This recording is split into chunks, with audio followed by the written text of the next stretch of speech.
It is possible to change the terminology on Fusion. Let's say, for example, you wanted to change the word homework to assignments. You can do that. If you log in as admin, go to Manage, and right down the bottom, Terminology Editor. It's a very simple process. You put in the old word and replace it with a new word. So I'm replacing homework with assignments. Click Add Term, and you can see that they've gone down here.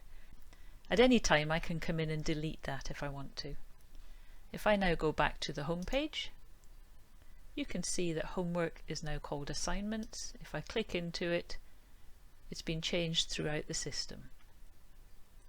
So that's how to change terminology on Fusion.